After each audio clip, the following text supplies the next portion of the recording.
So, hello everyone and welcome back to my another exciting video of class 12th Biology chapter Biotechnology Principles and Processes। Chapter number आपका different हो सकता है लेकिन chapter same रहने वाला है। तो मैं आपको बता दूं कि इसकी जो इंट्रोडक्टरी वीडियो है वो मैं अपने चैनल पर ऑलरेडी अपलोड कर चुका हूँ। यहाँ आप लोग देख सकते हैं, इसका इंट्रोडक्शन ऑलरेडी हो चुका है। आज मुझे इस टॉपिक से स्टार्ट करना है।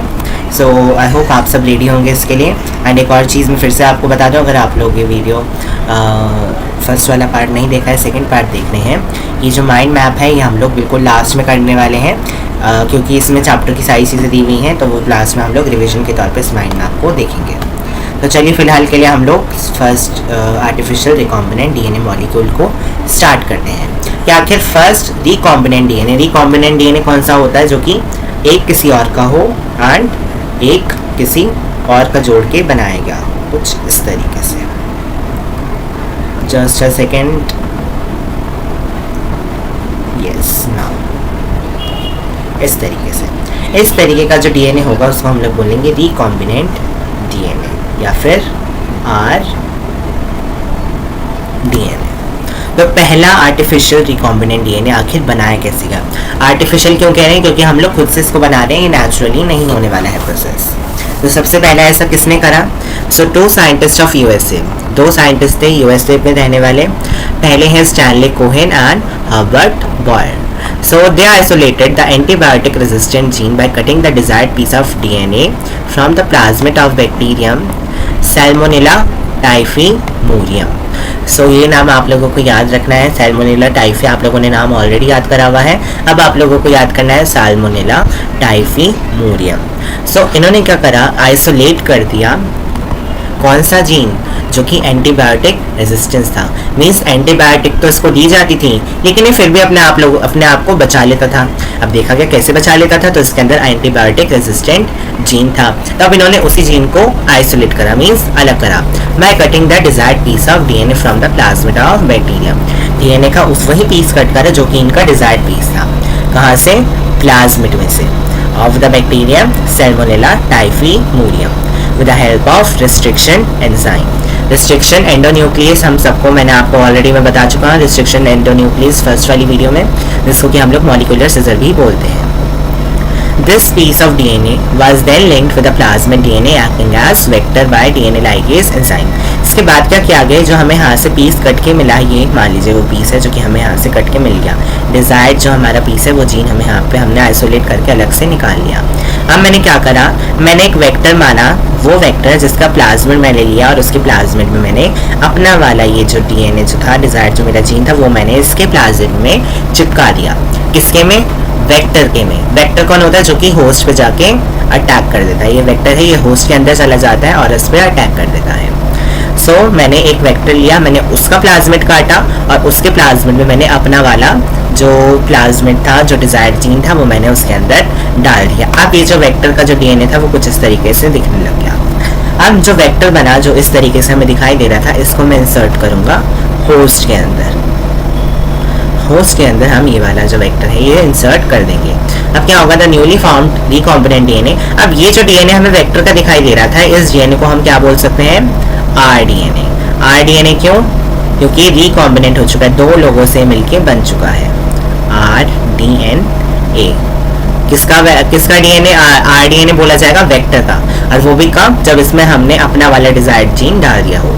तो जो newly found recombinant DNA was transfer to the bacteria. अब जो होस्ट था वो कौन था? बैक्टीरिया था। बैक्टीरिया जो कि था वो होस्ट था। बैक्टीरिया के अंदर मैंने ये रिकॉम्बिनेंट आर डीएनए वेक्टर वाला इसको बैक्टीरिया के अंदर डाल दिया। बैक्टीरिया का नाम हमको याद करना है, कौन है? एस्टीरिया कोलाई या फिर E coli, for application by using the enzyme DNA polymerase. अब मैंने क्या करा, मैंने इस वाले आर डीएनए को रेप्लिकेट करवाया, मीन्स इसकी मैंने नंबर बढ़वाया। किसके अंदर? ई कोलाई के अंदर। किसकी हेल्प से? With enzyme DNA polymerase. हम सबको याद है, हमने मॉलिक्यूलर बेसिस ऑफ इनहेरिटेंस में ये वाली बात याद करी थी कि किस तरीके से जो डीएनए है वो रेप्लिकेट करता है। तो with the help of DNA polymerase वो रेप्लिकेट करता है, और रेप्लिकेट कर करके उसने हमें इसी वाले जो एंटीबायोटिक रेजिस्टेंट जो जीन था इसका उसने हमें नंबर बहुत सारा बना के दे दिया। सो इस प्रोसेस को, जिसमें कि हमने एक बैक्टीरिया के अंदर डाला और उसने हमें बहुत सारा आरडीएनए का नंबर बना के दे दिया, जिसमें कि क्या था, एंटीबायोटिक रेजिस्टेंट जीन था।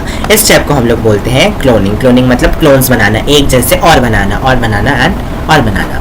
अब हम रिकॉम्बिनेंट डीएनए के बारे में पढ़ रहे हैं, तो इसकी एक डेफिनेशन भी हम लोगों को पता होनी चाहिए, जो कि यहाँ पे लिखी हुई है। इसको देख लेते हैं। Recombinant rDNA, hybrid DNA formed by combining DNA segments of two different organism, दो अलग अलग ऑर्गेनिज्म। एक कौन होगा, जिसमें से एक वो ऑर्गेनिज्म होगा जिसका हमें डिजायर्ड डीएनए चाहिए। अब यहाँ पे हमें किसका चाहिए था इस केस में, सैल्मोनेला टाइफीमोथियम का हमें चाहिए था, तो उसका हमने डिजायर्ड डीएनए लिया, एंड हमने जो वेक्टर था उसका हमने प्लाज्मिड लिया, एंड उसके प्लाज्मिड में हमने कट लगा के अपना वाला डाल दिया, क्या, डिजायर्ड जीन। अब ये डालने के बाद हमने वेक्टर को किसके अंदर डाल दिया, बैक्टीरिया के अंदर डाल दिया, जिसके अंदर वो कंटिन्यूसली रैपिडली डिवाइड होकर उसने with the help of DNA polymerase अपनी और ज़्यादा जो कि था नंबर बढ़ा दिया। सो ये था प्रोसेस। और आरडीएनए क्या था, ये जो दो चीज़ों के, दो अलग अलग ऑर्गेनिज्म के जो डीएनए के मिक्सचर से बना उसको हम लोग बोलेंगे आरडीएनए। रिकॉम्बिनेंट मीन्स जो कॉम्बिनेशन से बना हुआ ऑफ टू डिफरेंट थिंग्स। अब tools for the recombinant DNA technology, कौन कौन से टूल्स चाहिए होते हैं हमें चाहिए होते हैं कुछ एंजाइम्स, कुछ वेक्टर्स और कुछ होस्ट। कैसे होस्ट, कॉम्पिटेंट होस्ट जो कि compete करें। सो एंजाइम्स में हमें सबसे पहले चाहिए क्लीविंग एंजाइम्स। क्लीविंग एंजाइम्स में क्या क्या आ जाते हैं, exonuclease, normal endonuclease and restriction endonuclease, जिसको कि हम लोग मॉलिक्यूलर सिजर्स बार बार बता रहे हैं। Then lysing enzyme, synthesizing enzyme, joining enzyme and alkaline phosphatase. वहीं वेक्टर्स के बारे में हम बात करें तो हमें 3 टाइप के वेक्टर्स पढ़ने हैं, carriers, plasmid and bacteriophage. Bacteriophage तो बहुत ही कॉमन वेक्टर है जो कि बैक्टीरिया के अंदर अपना जेनेटिक मटेरियल छोड़ देता है। इससे तो आप लोग याद इसको रख ही सकते हैं कि वेक्टर्स का आखिर काम क्या होता है। एंड कॉम्पिटेंट होस्ट जो कि ट्रांसफॉर्मेशन करते for the transformation with recombinant DNA, means recombinant DNA को वो ट्रांसफॉर्म कर दे और हमारा डिजायर प्रोडक्ट हमें मिल सके। अब ये सब करने के लिए कुछ हमारी टेक्निक्स आएंगी, केमिकल, इलेक्ट्रोपोरेशन, बायोलिस्टिक टेक्निक जिसमें कि पार्टिकल बॉम्बार्डमेंट होगा, जीन गन मेथड इसमें हम पढ़ेंगे, एंड माइक्रो इंजेक्शन। ये सारी चीज़ें हमें पढ़नी है। सो आई होप ये सारी चीज़ें आप लोगों को क्लियर होंगी। नेक्स्ट वीडियो में मैं स्टार्ट करूँगा क्लीनिंग एंजाइम्स, एंड हम ये सारे एंजाइम्स एंड वेक्टर्स के बारे में स्टडी कर लेंगे नेक्स्ट वाली पार्ट में। तो मिलते हैं पार्ट 3 में। Till then subscribe the channel and keep following.